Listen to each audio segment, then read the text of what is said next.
Todo comenzó con una aplicación de citas anónima. No quería casarme ni buscar el padre de mis hijos, solo una charla casual, tal vez un café con alguien interesante. Así fue como conocí a Mateo. Nada impresionante el hombre, pero parecía buena persona.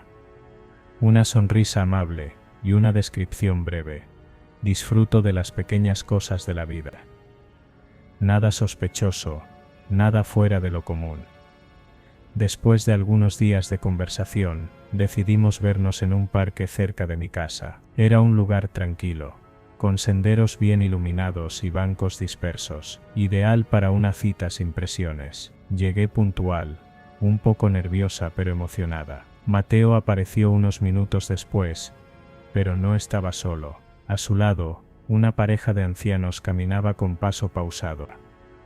Al principio pensé que eran personas que simplemente pasaban por ahí, hasta que él se detuvo frente a mí y los señaló con una sonrisa.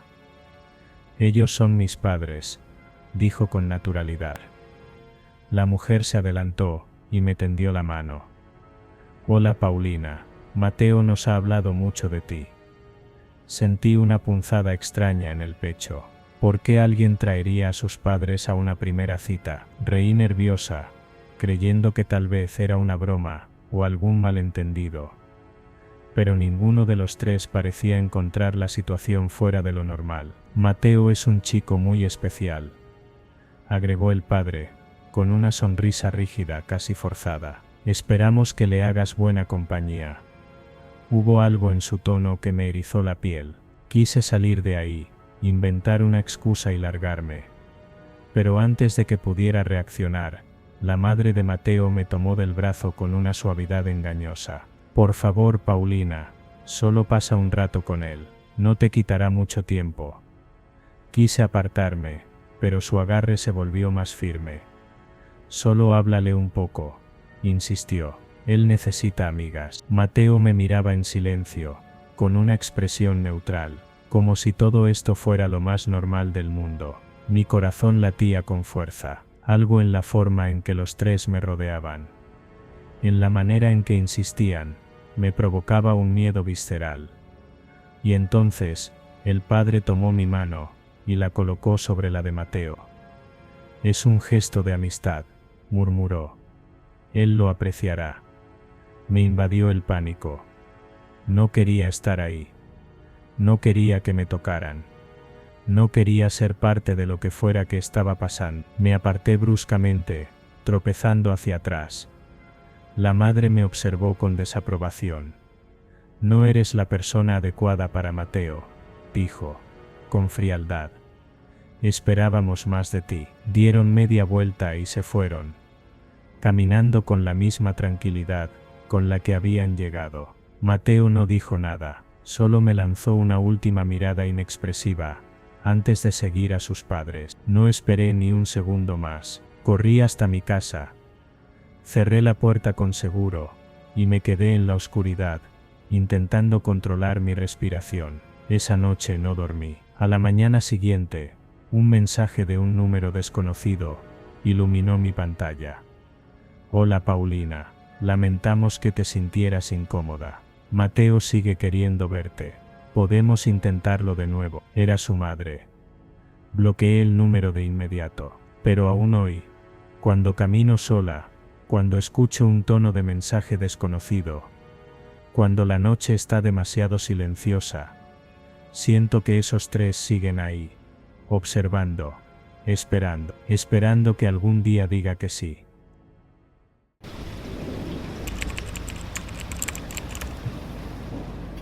Kaylee nunca había sido una persona que se asustara fácilmente. A sus 7 años, se consideraba una mujer segura de sí misma, con una vida social activa y una mente abierta para conocer gente nueva. Por eso, cuando decidió descargar una aplicación de citas, lo hizo con la intención de divertirse y tal vez encontrar a alguien interesante. Lo que no esperaba era que una simple cita se convertiría en una experiencia que la dejaría con escalofríos cada vez que la recordaba. Todo comenzó cuando conoció a Emanuel en la aplicación. Su perfil parecía normal, fotos sonrientes, una descripción sencilla y algunos intereses comunes. Hablaron durante unos días, y aunque notó que a veces sus mensajes eran un poco extraños, decidió darle una oportunidad. Después de todo, ¿qué podía salir mal? Quedaron en encontrarse en un bar cercano al centro de la ciudad. Kaylee llegó puntual, vestida con un jean y una blusa casual, lista para una noche relajada. Emmanuel, por su parte, ya estaba allí, sentado en una mesa cerca de la barra. Al verlo, Kaylee notó que era más grande de lo que parecía en sus fotos. No solo era alto, sino que tenía una complexión robusta, con músculos que se notaban incluso bajo su camisa holgada. Pero lo que más llamó su atención fue su comportamiento desde el primer momento. «Hola Kaylee», dijo Emmanuel con una sonrisa que le pareció forzada. «Mi mamá te amaría. Te haría galletas mientras robamos bancos». Kaylee se quedó paralizada por un segundo. Había escuchado bien, acababa de mencionar robar bancos en su primer saludo. Intentó reírse, pensando que tal vez era una broma torpe. Pero la mirada seria de Emmanuel la hizo dudar. ¿Robamos bancos?, preguntó, tratando de sonar casual. «Sí», respondió él, como si fuera lo más normal del mundo. «Mi mamá es genial. Te haría galletas de chocolate mientras planeamos el próximo golpe». Kaylee no supo cómo reaccionar. Decidió ignorar el comentario y sentarse, esperando que la conversación mejorara. Pero no fue así. A medida que pasaban los minutos, Emmanuel comenzó a actuar de manera cada vez más extraña. Hablaba en un tono monótono, como si estuviera recitando un guión, y sus temas de conversación iban desde lo incómodo hasta lo francamente perturbador. «¿Sabes?», dijo en un momento dado, mirándola fijamente, «si fuéramos novios, podríamos viajar por el mundo y cometer crímenes perfectos. Nadie nos atraparía». Kaylee se sintió cada vez más incómoda. Miró a su alrededor, buscando una salida educada, pero Emmanuel no parecía darse cuenta de su incomodidad. De hecho, parecía estar disfrutando de la situación. En un momento, incluso se inclinó hacia adelante y susurró: «Mi mamá te haría galletas todos los días. Te amaría como a una hija». Kaylee no podía creer lo que estaba escuchando. ¿Por qué seguía hablando de su mamá? ¿Y por qué mencionaba crímenes y robos como si fueran planes románticos? Decidió que ya había tenido suficiente. «Mira, Emmanuel», dijo, levantándose de la mesa, «creo que esto no está funcionando. Voy a irme». Pero Emmanuel no estaba dispuesto a dejarla ir tan fácilmente. Se levantó rápidamente, su enorme figura bloqueando su camino. «Espera», dijo, extendiendo su mano, «al menos déjame tomarte la mano». Kaylee retrocedió, sintiendo un escalofrío recorrer su espalda. No quería tocarlo, pero él insistió, agarrando su mano con una fuerza que la sorprendió. Intentó soltarse, pero Emmanuel no la soltó. En cambio, se inclinó hacia ella como si fuera a besarla. «No», dijo Kaylee con firmeza, esquivando su rostro.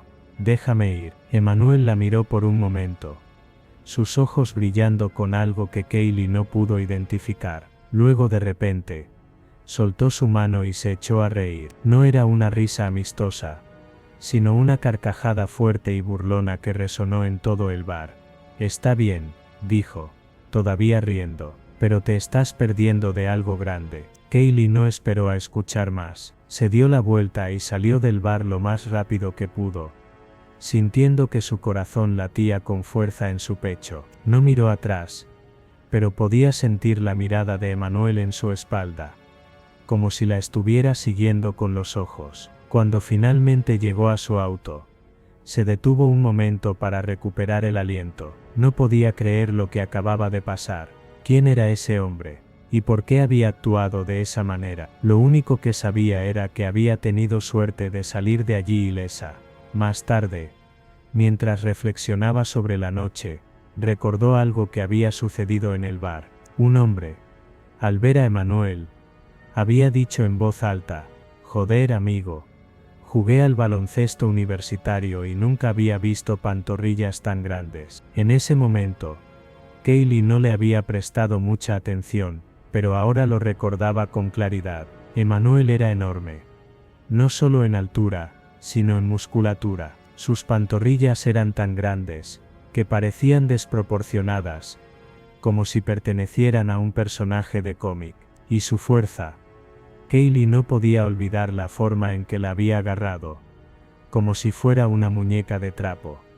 Y aunque nunca volvió a ver a Emmanuel, su presencia la perseguía. Cada vez que pasaba por el bar donde se habían conocido, sentía un escalofrío, y cada vez que alguien mencionaba las galletas de chocolate, no podía evitar recordar aquella frase: mi mamá te amaría. Te haría galletas mientras robábamos bancos. Kaylee nunca supo si Emmanuel estaba loco, si era un bromista enfermizo, o simplemente alguien que vivía en un mundo completamente diferente al de los demás. Lo único que sabía era que esa cita había sido un error que nunca volvería a cometer. Y así, con el tiempo, la historia de Kaylee y Emmanuel se convirtió en una advertencia para sus amigos y para cualquiera que la escuchara en el mundo de las citas en línea. Nunca se sabe con quién te vas a encontrar, y a veces, la persona del otro lado de la pantalla puede ser mucho más aterradora de lo que jamás imaginaste.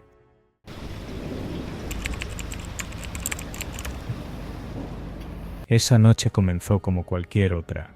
Estaba en casa, cansado después de un largo día de trabajo, sin ganas de salir.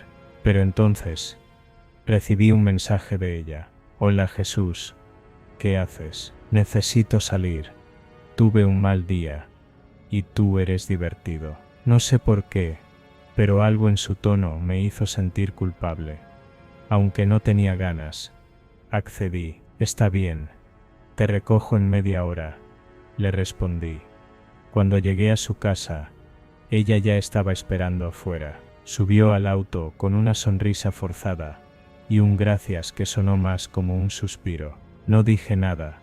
Simplemente arranqué el auto, y nos dirigimos a un restaurante cercano. Durante el trayecto, intenté hacer conversación, pero ella estaba distraída, mirando por la ventana con una expresión que no podía descifrar. Llegamos al restaurante, y nos sentamos en una mesa cerca de la ventana. Pedimos algo de comer, y mientras esperábamos la comida, ella finalmente rompió el silencio. Hoy fue un día horrible, dijo, jugando con su servilleta. Invité a salir a un compañero de trabajo, y me rechazó. Luego se lo contó a todos los demás. Ahora tengo que dejar mi trabajo. No supe qué decir. ¿Cómo respondes a algo así? Intenté ser comprensivo, pero en el fondo, algo en su tono me hizo sentir incómodo. No era solo tristeza. Había algo más, algo oscuro en su voz. Lo siento mucho, dije finalmente. Eso debe ser difícil. Ella asintió, pero no dijo nada más. La comida llegó, y comimos en silencio. Cada bocado me sabía a culpa, como si de alguna manera yo fuera responsable de su mal día. Cuando terminamos, pedí la cuenta. De hecho, le di mi tarjeta al camarero, antes de que ella pudiera decir algo. Él notó la expresión en mi cara, y se apresuró a traerla. ¿Ya te vas?, preguntó ella, mirándome con esos ojos que ahora parecían más fríos que tristes. Sí, es tarde, mentí. Mañana tengo que levantarme temprano. Ella no dijo nada, pero su mirada me hizo sentir como si hubiera hecho algo malo. Pagué la cuenta, y salimos del restaurante. El aire de la noche era fresco, pero no logró aliviar la tensión que sentía. Subimos al auto, y ella comenzó a hablar de nuevo. Esta vez, su tono era diferente, más agudo, más intenso. ¿Sabes qué? La odio, dijo de repente. La odio tanto que no puedo soportarlo. No supe a quién se refería, pero no quise preguntar. Solo asentí, esperando que el viaje terminara pronto. Llámame perra, dijo de repente, mirándome fijamente. ¿Qué?, pregunté. confundido. Llámame perra, repitió, su voz ahora más fuerte. No voy a hacer eso, dije, tratando de mantener la calma. Ella se rió, una risa que sonó más como un chillido. Luego, de repente, quitó las manos del volante. ¿Crees que voy a hacer algo loco? ¿O? Preguntó, su voz subiendo de tono, mientras el auto se desviaba hacia el carril contrario. Mi corazón se detuvo. La luz del semáforo frente a nosotros se puso roja, y los autos que venían en sentido contrario comenzaron a tocar la bocina. No lo pensé dos veces. Abrí la puerta y salté del auto en movimiento, cerrando la puerta de un portazo detrás de mí. Caminé lo más rápido que pude, sin mirar atrás. Escuché el sonido de los frenos y las bocinas, pero no me detuve. No quería saber qué había pasado con ella. Solo quería llegar a casa. Cuando finalmente llegué, me sentí en el sofá, temblando. No podía creer lo que acababa de pasar. ¿Quién era esa persona? ¿Y qué habría pasado si no hubiera saltado del auto? Y cada vez que alguien mencionaba un mal día, no podía evitar recordar aquella frase: ¿crees que voy a hacer algo loco? Esa noche me enseñó una lección que nunca olvidaré. En la vida nunca sabes con quién te vas a encontrar, y a veces, la persona que crees conocer puede ser mucho más aterradora de lo que jamás imaginaste.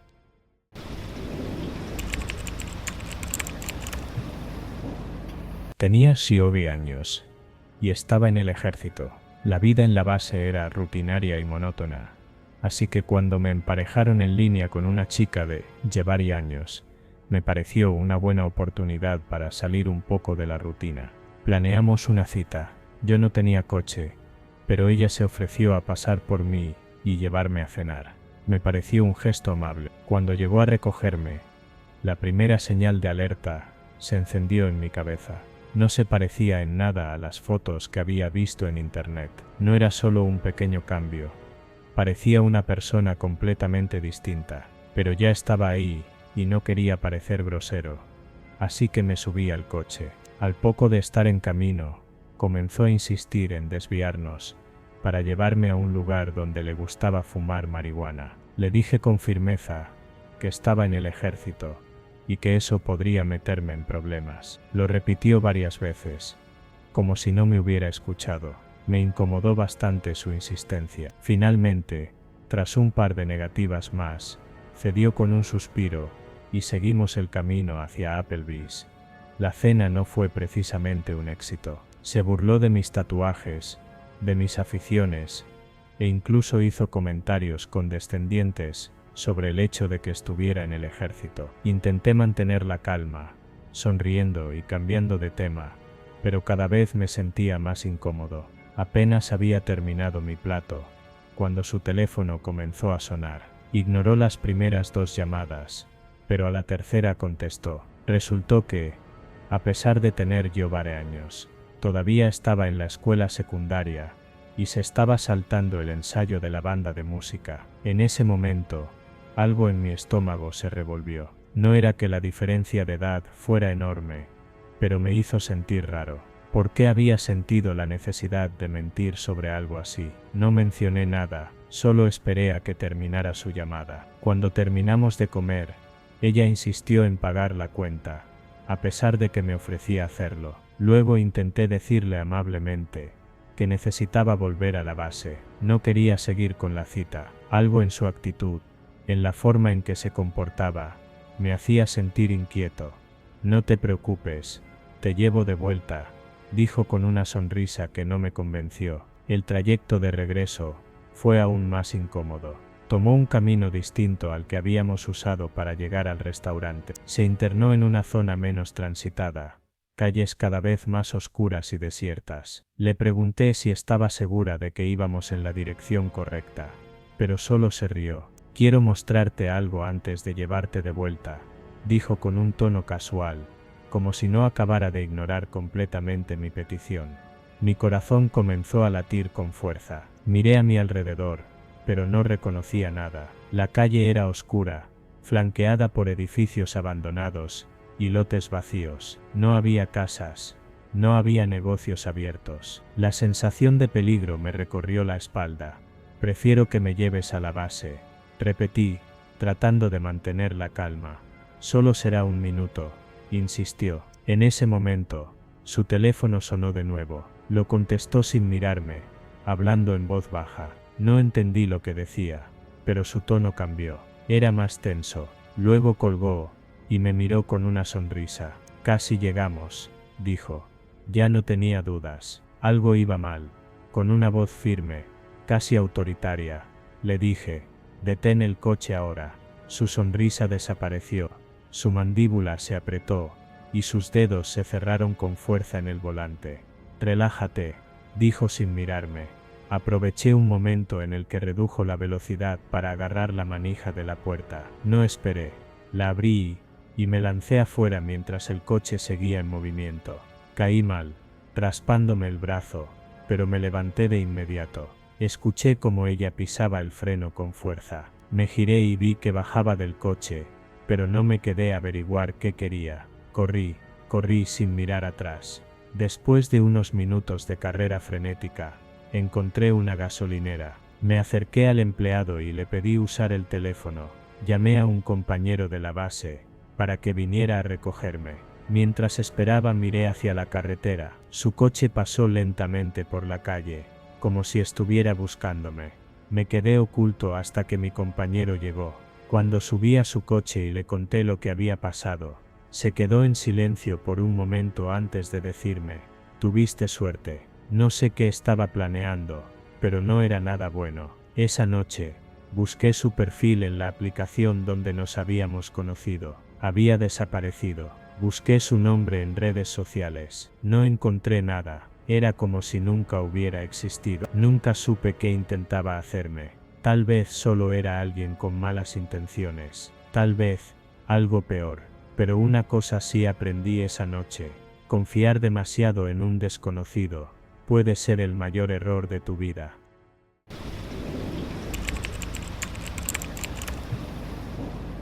Llegué a la cita, y la primera pregunta que me hizo fue, ¿cómo has llegado hasta aquí?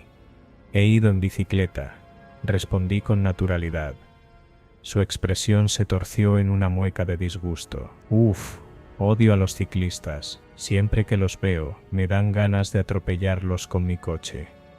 Me reí incómodamente, esperando que fuera una broma, pero su mirada permaneció fija en mí, sin rastro de humor. Algo en su tono me puso en alerta, pero traté de ignorarlo. 2 minutos después, volvió a preguntar, ¿de dónde eres? Crecí en Canadá. He estado en Montreal. Sonreí, tratando de encontrar algo en común. Qué bueno, a mí también. Me gusta mucho. ¿Qué opinas? Su respuesta fue inmediata y tajante. Lo odiaba. Pensaba que era sucio, y que los franceses eran muy maleducados.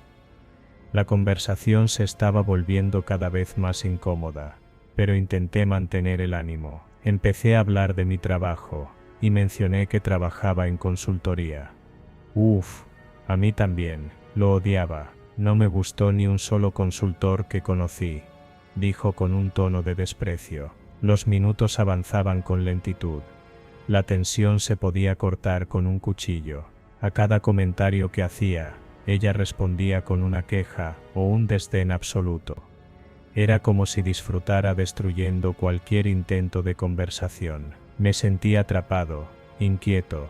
Finalmente, después de 30 minutos insoportables, decidí que era momento de marcharme. Nos despedimos sin apenas mirarnos. Cuando salí del lugar y monté en mi bicicleta, sentí un alivio inmediato. Mientras pedaleaba de vuelta a casa, no podía dejar de pensar en lo extraña que había sido aquella cita. Algo en su mirada, en la forma en que hablaba, en el desprecio latente en cada palabra. Me estremecí. Aquella noche, revisé su perfil en la aplicación donde nos habíamos conocido. Ya no estaba, ni rastro de ella. Busqué su nombre en redes sociales. Nada, como si nunca hubiera existido. Y entonces, mientras me preparaba para dormir, recibí un mensaje de un número desconocido. Me aseguré de que llegaras bien a casa.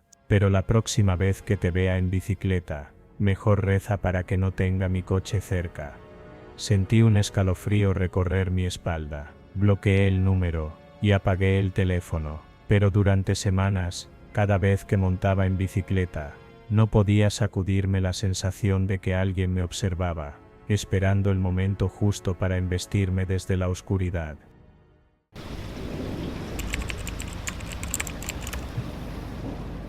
Miguel nunca había sido una persona que se asustara fácilmente.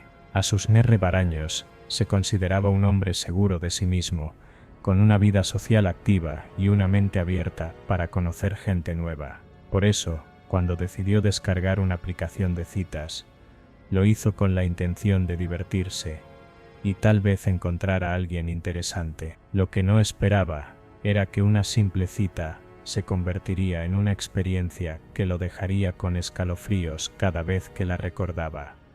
Todo comenzó cuando conoció a Lily en la aplicación. Su perfil parecía normal. Fotos sonrientes, una descripción sencilla y algunos intereses comunes. Hablaron durante unos días, y aunque notó que a veces sus mensajes eran un poco extraños, decidió darle una oportunidad. Después de todo, ¿qué podía salir mal? Quedaron en encontrarse en un café cercano al centro de la ciudad. Miguel llegó puntual, vestido con un jean y una camisa casual, listo para una noche relajada. Lily, por su parte, ya estaba allí, sentada en una mesa cerca de la ventana. Al verla, Miguel notó que era más alta de lo que parecía en sus fotos, pero no le dio mucha importancia. Se acercó a la mesa y la saludó con una sonrisa. «Hola Lily», dijo, «soy Miguel». Ella lo miró con una expresión que no pudo descifrar.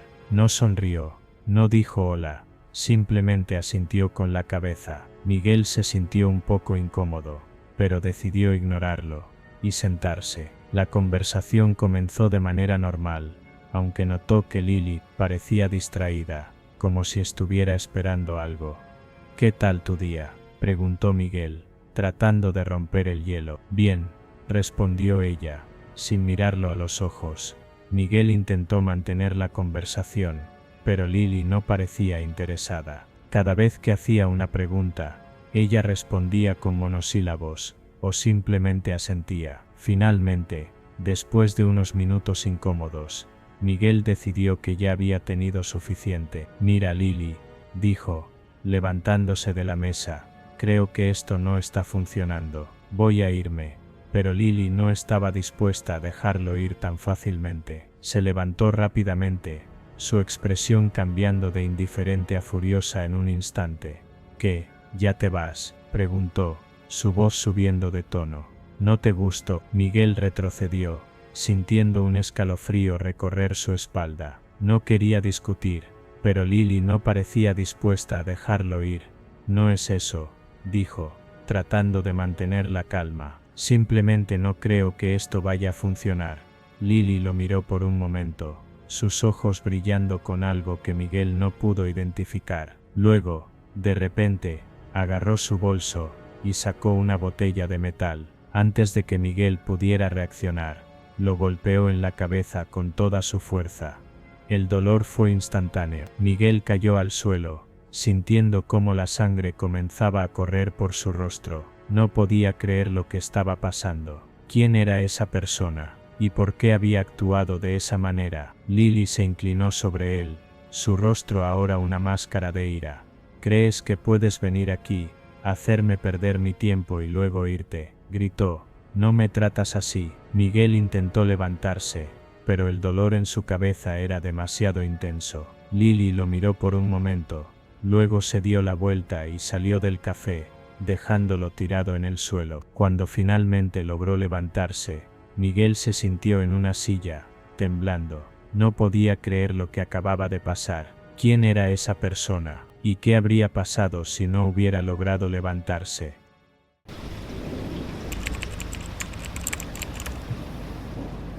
A mí no me gusta ser de esas personas que aceptan salir con extraños, pero aquel hombre tenía algo. Era guapo, amable y tenía una sonrisa que parecía sincera. Nos conocimos en una cafetería pequeña, de esas con luces tenues y mesas de madera gastadas. La conversación fluyó con naturalidad. Hablamos de música, de libros, de nuestros lugares favoritos para pasear. Después de terminar el café, él sugirió ir al parque que quedaba a unas cuadras. No vi razón para negarme. Caminamos juntos bajo las farolas titilantes, con la brisa nocturna acariciando nuestros rostros. Nos sentamos en un banco apartado, lo suficientemente cerca del camino como para no estar completamente aislados, pero lo bastante lejos como para sentirnos en nuestro propio mundo. Seguimos hablando. Él me contaba sobre su trabajo, sus viajes, incluso me hizo reír con algunas anécdotas. Por un momento, pensé que había encontrado a alguien con quien realmente podría conectar, pero entonces su tono cambió. «Oye», dijo, sacando su teléfono, «quiero mostrarte algo». Lo vi deslizar el dedo por la pantalla antes de girarla hacia mí. En la pantalla había una nota, una lista de nombres. «¿Qué es esto?», pregunté, con una risa nerviosa. «Mi lista», respondió. «¿Lista de qué?». «De chicas con las que he estado». Sonrió con autosuficiencia. «¿Quieres que te agregue?». Mi estómago se revolvió. Por un momento, pensé que era una broma, pero su mirada me dejó claro que hablaba en serio. Algo en su expresión había cambiado. Ya no parecía el chico amable y encantador con el que había estado riendo hacía unos minutos. Había una frialdad en sus ojos, como si yo fuera un simple nombre más que debía ser añadido a su colección.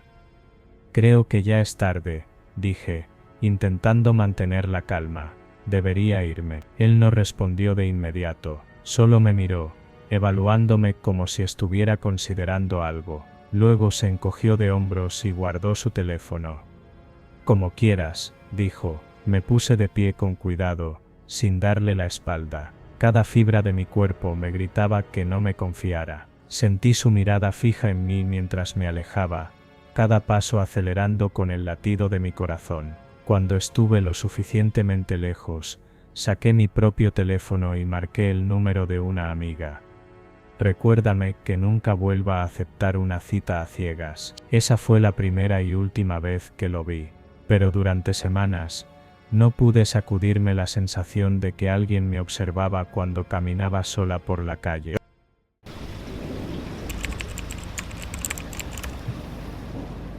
Era una noche fría y neblinosa, de esas en las que las farolas apenas lograban perforar la oscuridad. Habíamos decidido encontrarnos en una pequeña cafetería al aire libre para nuestra cita, un lugar tranquilo con mesas de madera desgastada y un ambiente acogedor. Todo parecía perfecto, el café humeaba en nuestras tazas y la conversación fluía con facilidad, hasta que apareció ella, una gata callejera, de pelaje gris y ojos brillantes como dos faros en la penumbra.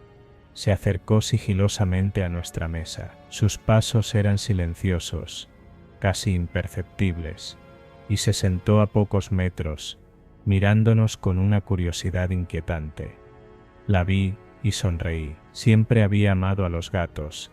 Para mí, eran criaturas misteriosas y encantadoras, llenas de una elegancia natural. Estaba a punto de decir algo al respecto, cuando él, mi cita, se puso de pie de golpe, haciendo chirriar la silla contra el suelo. «Odio a estas criaturas», exclamó en voz alta, su tono cargado de un desprecio que me heló la sangre. Me quedé inmóvil, sorprendida, mientras él comenzaba a explicarme, con una intensidad perturbadora, por qué los gatos eran, según él, seres abominables. «Son traicioneros», dijo, sus ojos brillando con algo que no supe identificar. «Has visto cómo te miran, como si supieran algo que tú no, y esas garras podrían desgarrarte en un segundo. No son mascotas, son depredadores disfrazados». Hablaba rápido, gesticulando con las manos, y cada palabra parecía salir de un lugar oscuro dentro de él. Intenté interrumpirlo, decirle que yo era fanática de los gatos, que no entendía su odio, pero algo en su expresión me detuvo. Había una furia contenida en él, una obsesión que iba más allá de un simple disgusto. La gata, ajena a su discurso, se acercó un poco más, ronroneando suavemente. Fue entonces cuando él se inclinó hacia mí, bajando la voz a un susurro escalofriante. Una vez tuve uno, confesó, y esa cosa me arruinó la vida. Hizo una pausa, y por un momento, el silencio entre nosotros fue tan denso que podía escuchar los latidos de mi propio corazón. ¿Sabes lo que hice?, continuó, con una sonrisa torcida que no llegaba a sus ojos. Lo encerré en el sótano. Pensé que se iría, que desaparecería, pero no. Cada noche arañaba la puerta, cada noche maullaba como si me estuviera llamando, hasta que un día simplemente dejó de hacerlo. Tragué saliva, incómoda, mientras la gata a nuestro lado comenzaba a frotarse contra mi pierna. Quise agacharme para acariciarla, pero él me agarró del brazo con fuerza. No lo hagas, gruñó, no sabes lo que son capaces de hacer. Solté mi brazo con cuidado, y lo miré, tratando de entender si estaba bromeando o si realmente había algo roto en él.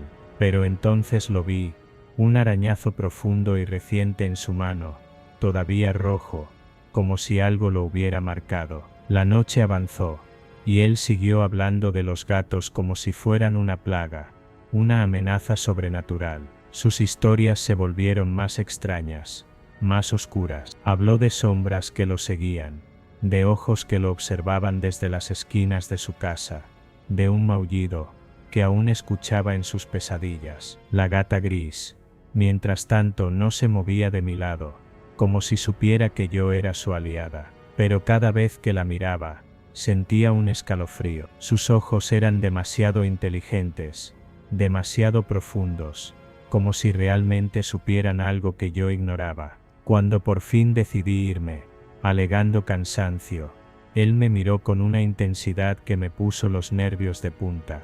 Ten cuidado, dijo, porque ahora que te ha visto conmigo podría ir por ti. Me reí nerviosamente, pensando que era una broma, pero cuando me di la vuelta para caminar hacia mi auto, escuché un maullido agudo a mis espaldas. Me giré rápidamente. La gata estaba allí, en medio de la calle, mirándome fijamente.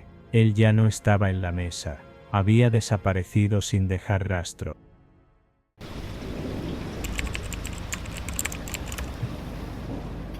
Mi nombre es María Camila, y esta fue la peor cita de mi vida. Una noche que comenzó con expectativas normales y terminó siendo una pesadilla de la que todavía me cuesta hablar. Todo empezó con una aplicación de citas. Sí, una de esas que prometen conectarte con personas interesantes y, quién sabe, tal vez encontrar al amor de tu vida. Yo no buscaba nada serio.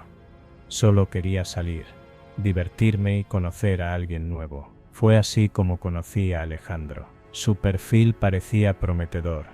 Fotos sonrientes, descripciones divertidas y una bio que decía: soy un tipo sencillo, amante de los viajes y las buenas conversaciones. Sonaba bien, ¿no? Hablamos por unos días, y aunque no era el tipo más elocuente del mundo, decidí darle una oportunidad. Quedamos en encontrarnos en un café cerca de mi casa. Llegué puntual, nerviosa pero emocionada. Él llegó unos minutos después, y desde el primer momento, algo no cuadraba.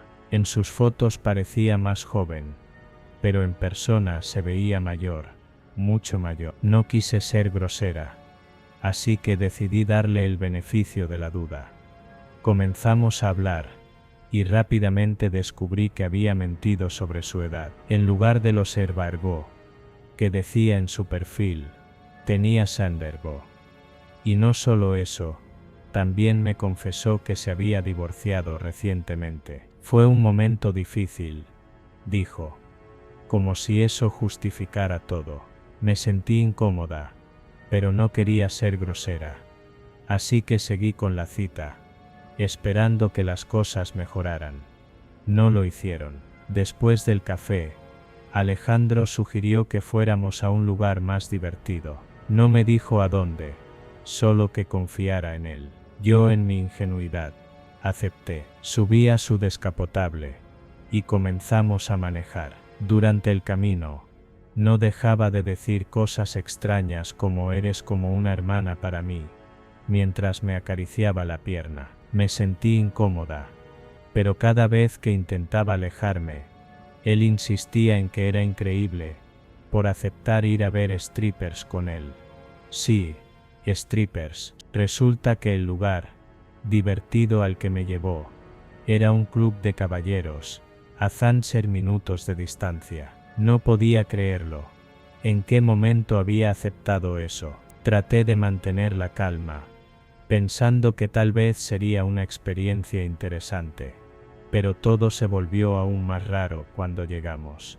El club era oscuro, lleno de humo y luces parpadeantes. Alejandro parecía conocer a todo el mundo, saludando a los meseros y a las chicas, como si fuera su segundo hogar. Nos sentamos en una mesa cerca del escenario, y él no dejaba de mirarme, con una sonrisa que me erizaba la piel. Eres diferente a las otras chicas, decía, mientras pedía más tragos. Yo solo quería irme, pero no sabía cómo hacerlo sin causar una escena.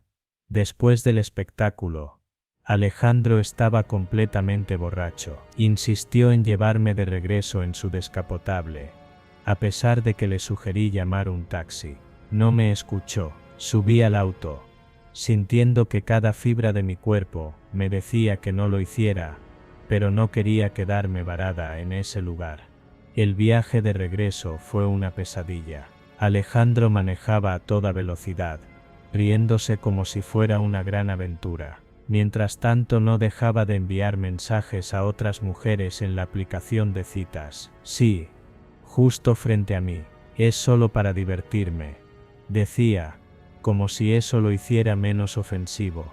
Me sentí humillada, enojada y sobre todo asustada. Cuando finalmente llegamos a mi casa, Alejandro detuvo el auto y me miró con esos ojos vidriosos. ¿Entonces volveré a saber de ti?, preguntó, con una sonrisa que me hizo sentir náuseas. Porque soy un tipo genial, y las citas conmigo son las mejores.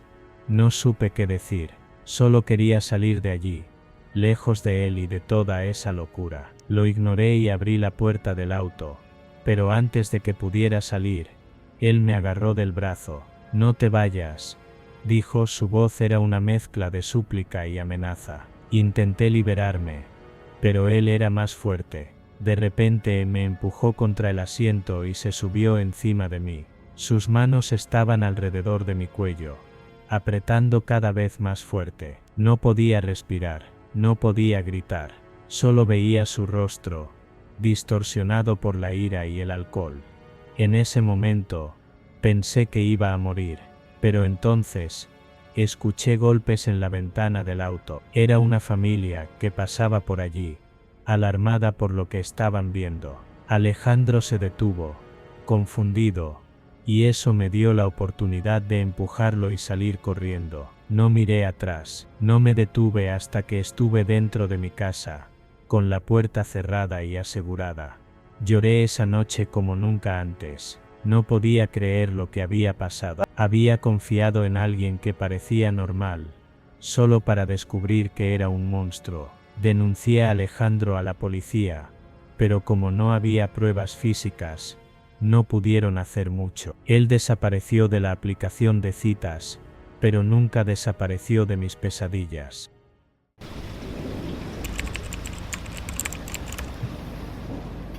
Mi nombre es Ramiro Figueroa, y he pasado los últimos 20 años de mi vida navegando por los pasillos oscuros de la justicia penal. He defendido y acusado. He visto rostros de culpabilidad pura y de inocencia mancillada. Pero nada me había preparado para el caso de María Ángel González. Todo comenzó en abril, cuando la noticia de un hallazgo macabro sacudió a Florida. Un brazo humano apareció en la orilla de una playa. La policía, inicialmente escéptica, pensó que se trataba de un caso aislado, quizás un accidente náutico. pero luego aparecieron más restos. Un torso en una zona boscosa, una pierna en un canal, un pie con esmalte de uñas rosa en un basurero. El horror no hizo más que crecer cuando los forenses confirmaron que todas esas partes pertenecían a la misma persona. María Ángel González, de tan solo 9 años. La familia de María Ángel me contrató con una súplica sencilla y devastadora. Queremos saber qué le pasó y dónde está su cabeza. Esas palabras se convirtieron en mi sombra durante los siguientes meses. Las pruebas comenzaron a apuntar a Michael Anderson, un hombre de 33 años, con quien María Ángel había salido el 10 de abril. Las grabaciones de seguridad mostraban a un hombre caminando por un acantilado la noche en que se encontró la pierna. Otras cámaras lo captaron alejándose de un coche envuelto en llamas, el vehículo de la víctima. Un testigo incluso declaró haberlo visto arrojar un mechero encendido al interior del automóvil, antes de desaparecer en la oscuridad. A pesar de la abrumadora evidencia, Anderson se declaró inocente. Se le impuso una fianza de $1 millón, y su actitud en el juicio era la de un hombre que cree que puede burlar a la justicia. Lo que más perturbaba a la familia de María Ángel no era solo el asesinato, sino el sadismo detrás de la mutilación. Querían saber qué había pasado realmente, cada detalle, cada minuto que llevó a su hija de una cita inocente a una muerte brutal. Mi trabajo era construir una narrativa legal, pero la verdad en este caso era un rompecabezas con piezas faltantes. No teníamos la cabeza de María Ángel, y sin ella, la autopsia no podía revelar detalles clave sobre la causa exacta de la muerte. Las pruebas forenses en los restos encontrados indicaban que el cuerpo había sido descuartizado con precisión, lo que sugería que el asesino tenía algún conocimiento de anatomía o herramientas especializadas. Seguí el rastro de Anderson, indagué en su pasado, hablé con conocidos, revisé cada mensaje y cada movimiento documentado. Descubrimos que María Ángel había expresado incomodidad con él días antes de su desaparición. En sus mensajes, le pedía que dejara de insistir en verla de nuevo, pero Anderson no aceptaba un no como respuesta. Cuando la fiscalía presentó las pruebas, quedó claro que Anderson no solo había matado a María Ángel, había hecho todo lo posible para borrar su identidad, para reducirla a piezas sin historia. Pero la historia estaba ahí, en cada fragmento de su cuerpo, disperso por Florida, en el llanto de su madre, en la furia de su padre, en el peso de la ausencia que jamás podría llenarse. El juicio fue un espectáculo de horror y frialdad. La defensa de Anderson intentó argumentar que no había pruebas directas de que él hubiera cometido el crimen, que las grabaciones solo mostraban una figura humana, y que la testigo no podía identificarlo con certeza. Pero la acumulación de evidencias era aplastante. La fiscalía pintó un cuadro aterrador: un hombre obsesionado, un rechazo que se convirtió en ira, un crimen meticulosamente planeado y ejecutado con una crueldad inhumana. Cuando el jurado emitió el veredicto, la sala quedó en silencio. Culpable de homicidio en primer grado, mutilación de un cadáver e incendio provocado. Anderson no mostró ninguna emoción. La sentencia fue cadena perpetua, sin posibilidad de libertad condicional. Pero para la familia de María Ángel, la justicia nunca sería completa hasta que supieran dónde estaba su cabeza. En la última audiencia, su madre se levantó, y con la voz quebrada pero firme, miró a Anderson directamente y le dijo: «Dime dónde está mi hija, dime dónde está su cabeza».